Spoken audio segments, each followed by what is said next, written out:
committees. And before you proceed, I think it's important I guide the House that the law requires nomination of a recommendation of 2 candidates, a man and a woman, and the President will appoint one of them.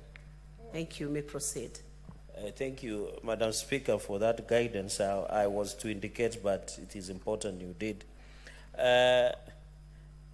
Madam Speaker, I want to support and say the Finance and Budget Committee has done a tremendous job, a good job. For this, I think this report is well done, well captured, Madam Speaker. I think apart from the Senate County Public Accounts Committee, the second busiest committee is Finance and Budget, Madam Speaker. Madam Speaker, I have seen credentials and the role of SRC, Madam Speaker. Let me say the following. Of course, under Article 230, the role of SRC cannot be gainsaid. It is very critical because now the decision of review of civil servants' salaries, which we are being told today, Madam Speaker, out of the revenue we collect as a country, Madam Speaker, 1.1 trillion goes to public servants in this republic. Therefore, the role SRC plays is very critical, Madam Speaker. And I've seen SRC has not been taking lightly the comments we make about their work. I have even suggested in the past that SRC should be a part-time commission because their work is not 8 to 5, Madam Speaker. Their work is to review periodically the salaries and remuneration and personal emoluments of public servants and state officers across this country, as was envisaged in Article 230. In fact, we should be looking at possibility of reducing the number of SRC commissioners in this republic, Madam Speaker, so that we are also, because if we are spending 1.1 trillion on salaries, personal emoluments for state officers, Madam Speaker, for civil servants, it is unfair because these civil servants, majority of Kenyans are not employed by a government, Madam Speaker. And therefore, even as we approve or as we transmit this motion, Madam Speaker, for the Minister of Treasury, of course, as we wait for the report of the National Assembly on the vetting exercise, of course, the CS nominee of Treasury, John Badingongo, should, if they get opportunity, to ensure that these people we approve give value to the offices that we are talking about. And therefore, in fact, SRC, Madam Speaker, has not been helpful in advice. By the way, if the reading, Madam Speaker, and you are a very senior lawyer in this republic, Madam Speaker, and Secretary General Emeritus, who ensured that you midwife the current government, Madam Speaker, it cannot be gainsaid. The work of SRC is to advise. I don't know where they got these powers. They have arrogated themselves powers to set the salary. It's not their business, Madam Speaker. And we have sat, Madam Speaker, they have never assisted us. Look, for example, at UHC, Universal Health Coverage in terms. We spend hours here. They told us they will work with the Council of Governors to confirm under permanent and pensionable terms of UHC in terms, Madam Speaker. Who served this country as true heroes when we have a COVID of 2020? They didn't assist. We have had push and pull over the issue of members of County Assembly, the MCS, Madam Speaker. Their personal emoluments, their welfare, Madam Speaker, but they have done nothing to ensure, Madam Speaker. And you know, under the labor laws, the law does not allow anybody to have their salary cut. It is never practiced anywhere in the world, Madam Speaker. We have told them, Madam Speaker, can you advise the country on the of members of County Assembly, Madam Speaker? We have insisted, we have sat through the AMCA, Madam Speaker. SRC has been no show. We have sat with the CAF, Madam Speaker. We have even, you remember, the intern doctors that demonstrated for the longest time possible. SRC could not advise the country, Madam. It is their domain to give a practical, implementable with the current, Madam. You saw the embarrassment that they wanted to put members of, and I suspect SRC was part of the people who are inciting Gen Z in this republic, Madam. Because when there were protests in these countries, SRC went and issued a circular of increasing salaries of members of parliament and other state officers. If we had not rejected, Madam Speaker, tungesalamiwa with these GNCs. They have embarrassed us. It means they are not having their work cut out. They don't follow what they should be doing as SRC, Madam Speaker. It was embarrassing. They embarrassed the presidency. They embarrassed the state officers, members of parliament. When the country is going through hard economic times, Madam Speaker, why would you want to increase the salary? And it embarrasses us, Madam. In fact, I propose that through your office and through the head of public service, SRC must give us unreservedly apology to the country of the Kenya and state officers for putting us into embarrassment and setting us against coalition course with the great people of Kenya, Madam Speaker. We have Kenyans who are earning less, Madam Speaker. Why don't you look at that? Every time Central Kotu, and you saw Francis Atwoli the other day when they're celebrating Labor Day. What is about the minimum wage? That is when we need the wisdom of SRC. It is not their business to look at what members of parliament and state officers should be. They should be looking at the minimum wage, the Wanjikus of this world, the Mazayos of this world, Madam Speaker, the Kiprotich of this world who do not have anything minimum wage, Madam Speaker. And that is why today as we talk, the allegations we are hearing, the governor of Nandi can hire young people, Madam Speaker, and give them helmets and give them the sticks, hockey stick, horse stick, Mr. Speaker, Madam Speaker, the sticks, the djembe sticks, to walk around and around in Kapsabet town as we talk, Madam Speaker, harassing law-abiding citizens because members of public wanted to go and occupy his office and ask billions of shillings, close to more than 50 billion that has been allocated to Nandi. Where is it? But he has gone ahead and hired, Madam Speaker, people carrying djembes, carrying funny crude weapons, walking around Kapsabet town, Madam Speaker. As we talk, it is shame for a governor to use the resource, and Governor Sang must be called out. Instead of providing drugs to Kapsabet County Referral Hospital, he is busy providing djembe sticks to young people to go and harass others, Madam Speaker. And I don't fear to, I am embarrassed of the Nandi County security team, Madam Speaker.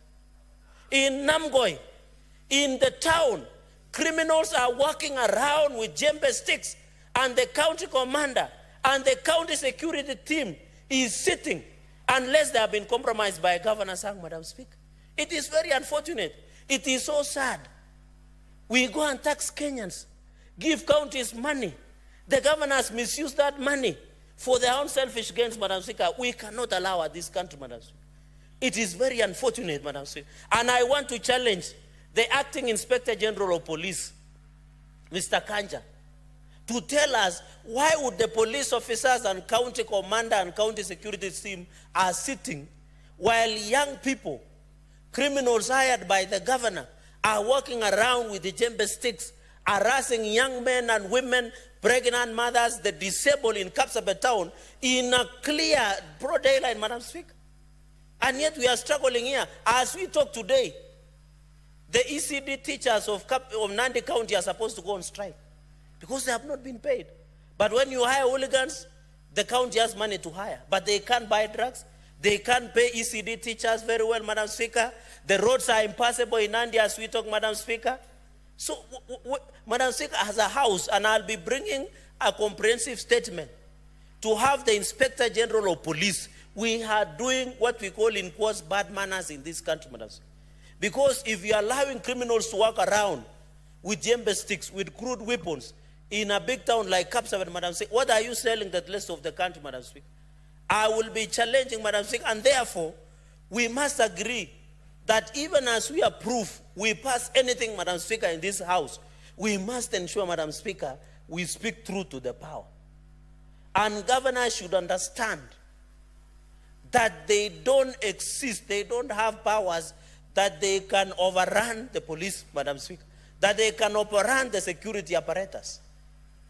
Unless you are telling the country you no longer trust, Madam Speaker, under Article 37, the right to picket and demonstrate. You saw there were national protests. I didn't hear the president directing or taking people to street to counter demonstrate. In fact, the president said, let people demonstrate and be given security as per Article 37 and 38. Unless Kapsabet town, Madam Speaker, is in another country, But if it is in the country that is Kenya, just like Kilifi, just like Mombasa, just like our neighbors in Kakamega, just like in Homa Bay, just like in Tana River, Madam Speaker, then there is a big problem, Madam Speaker. We should be called out, and I want to challenge the Inspector General of Police acting, even as he comes for vetting. We must see action as at now to ensure that we protect the right of Kenyans. Why would you somebody have a problem? The other day, Madam Speaker, we normally have demonstrators here at the gate. You as the Speaker has never ordered anybody to be clobbered or being harassed for coming to Parliament to present their petition, Madam Speaker. Madam Speaker, the SRC under Article 230, even in vetting. Madam Speaker, I was surprised because I saw members of National Assembly and it is unanswered. If somebody challenged me, I can produce. When the message was read of vetting of Inspector General of Police, I was embarrassed that some members of National Assembly, and it is in the interest of my minority leader, Madam Speaker, Senator Retired Justice Matzai, that some members of National Assembly said Senate does not have a role in vetting of Inspector General of Police. Which constitution are they reading? Which law? Security is a shared function, Madam Speaker. The security is a shared function, just like a disaster preparedness emergency. I was wondering, Madam Speaker, and I always get shocked. Which country are we in when members of National Assembly contest the vetting? Madam Speaker, if members of National Assembly embarrass themselves with what they did, they should not use that Senate to redeem themselves. They should redeem themselves. Why were they bash and attack Senate? They attacked us on conflict of interest bill. It is unanswered. They didn't want Senate to be part of the Inspector General of Police vetting. It is the Constitution.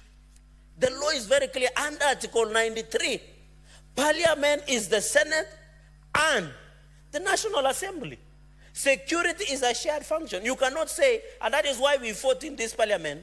And I know people who have stayed longer, like Senator Matzai and Senator Kalwale, will tell you, we wanted even governors to sit in County Security Committee. Because if a problem occurs today, you will need that governor to be part of security restoration within that county or within that constituency, Madam. We fought for long. So it was embarrassing. Even senior House leaders, like my majority whip, Sylvanus Osoro, I thought they should not bear, Madam Speaker, and the answer can bear me witness. And that is why, Madam Speaker, in conclusion, when I saw even vetting of CSS, I know the report is being written, Madam Speaker, but we can make general observations because it was an open process, Madam Speaker. You find cases of vetting of cabinet nominees, Madam Speaker. Even the chair was talking more than the nominees and making just comments, Madam Speaker, and making funny comments. How do you tell a nominee, don't bring your bedroom matters before this committee? Is that even a valid question to ask? Instead of asking how many taxes you are paid for this country, what is your ability, what is your competence? Madam Speaker, I'm impressed by a number of nominees. One person who impressed me is former Governor of Mombasa, Ali Hassan Joe. Despite getting a D-, he is having 2 masters and is going for PhD. Which inspiration would you want? That inspiration is the best. It means in life you must work hard. So from that vetting, at least the young people who do not perform well, people who went to Kumbaru, Madam Speaker. I know Senator Kalwala has not been having kind words towards me, but the inspiration of Governor Ali Hassan Joho, the nominee of mining and blue economy, Madam Speaker, even shocked the country with the grasp of Queen's language, with that clear thought process, Madam Speaker. I think that was the observation, Madam Speaker. Another nominee that impressed me was the former MP of Garissa Town, Aden Duale, Madam Speaker. I was happy with his honesty. He said he doesn't receive phone calls because members of Parliament are corrupt. Anyway, the chair did not decide to correct, so it is unanswered. Minister Duale was an honest man. He said he does not receive our phone calls as members of Parliament because we are corrupt, Madam Speaker. But no one corrected. It is unanswered. We can print it and bring it here, Madam Speaker. So we need honest. Even Madam Speaker, Eric Muredi, that was having is what 32 million. I want to agree and challenge the GNC that Eric Muredi, Madam Speaker, if approved, will be he's only 32 million worth. He doesn't have a car. He's a young man with a vision. That should encourage, Madam Speaker, how we perform as a country. We should believe in the people that we have, Madam Speaker. So even as we did vetting, and I'm proposing this, Madam Speaker, going into the future, can you direct when our committees does vetting, like finance and budget? I have noticed in our committee rooms, Madam Speaker, there is no video recording. It is only answered. I wish and I request, and I wish the commissioners or the commissioner is here, at least every committee room should have a video recording so that we have the answer and video recording, so that some of us, Madam Speaker, some of these videos that are being vetted, Madam Speaker, can have opportunity to be able to go through, Madam Speaker. So the exercise that has been carried, we hope when the report will be tabled, I think, Madam Speaker, going into the future, let us ensure the track record, the capacity and ability, Madam Speaker, goes into the future, Madam Speaker. So we believe the vetting that was being done, and I want to request, Madam Speaker, I don't know how your office will look. I want to request the way we saw vetting in National Assembly with cabinet nominees. I don't know, we should have structured questions to be used in vetting, like the way the Finance and Budget Committee, Senator Kalwale is here, should tell us what would happen, Madam Speaker. Because the questions that were being asked, Madam Speaker, some are embarrassing, some were supposed to juxtapose, Madam Speaker. Let us ensure, even as we wait for the report, and I hope we'll get the report from the National Assembly when they table it on Wednesday or Thursday, Madam Speaker. That report, we should get it and ensure that it comes to place. Of course, Madam Speaker, I wouldn't have comments on nominee of sports, because that is transferring incompetence from roads to sports, Madam Speaker. Madam Speaker, going into the future, we must agree under Article 230 on SRC that let us approve. Senator Cherargei, I had given a direction regarding commenting on a process which has not been completed by the other house. I gave that direction to Senator Gloria, and it should have clearly informed your debate. It seems not to have been informed by that. Yeah. And I now guide you not to touch that process until Speaker, it's determined, yes, and a report done by the other house. Because the integrity of that house is equally protected as the integrity. The process they are doing is equally protected, just like the process is being done by this house. So please withdraw that. Madam Speaker, there is what we call fair comment in a fair administration process. And I'm just making a general comment. I have not mentioned anybody's name, unless you know that person. Have I? I have not. The nominee is clearly known, Senator Cherargei. Madam Speaker, I think the standing orders... Every member would take judicial notice of who the nominee in respect of the Ministry of Sport is. So it is safest to do what Senator Gloria did, leave that process until it bakes fully, so that you don't interfere with the I leave that process. I leave that process there. But Madam Speaker, for the benefit of the House, I would want to refer the House to Speaker Mate's case on the decision of his removal as the MPO Speaker. If you read the principle of the High Court, it talks about such instance. But I stand guided by your directions. Finally, Madam Speaker, and you know, I might be your voter in future. So you need to handle me very nicely also, Madam Speaker, as you try to get back to be the Secretary General of UDA. Madam Speaker, so I wondered Article 230. Senator Boni, what is your point of order? Yes, Madam Speaker, I've been listening to your guidance. I do really need further clarification. Your comment on Oroba, and now your comment on Senator Cherargei. In view of the centrality and the importance of public participation, does it therefore mean that nominees are not protected from the kind of speech that Gloria made and the kind of speech Cherargei has made? They are making a fair comment. They will not vote. It is up to the National Assembly to vote as they care, but to get as much information about those candidates as they can, including the remark that has been made by the Senator for Nandi. It's a question of opinion. If public participation is allowed, he should be free to say what he thinks about that candidate to help Parliament to make the proper decision.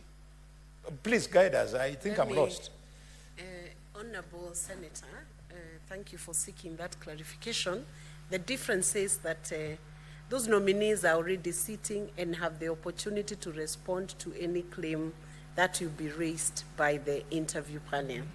In this House, the nominees are not here yet.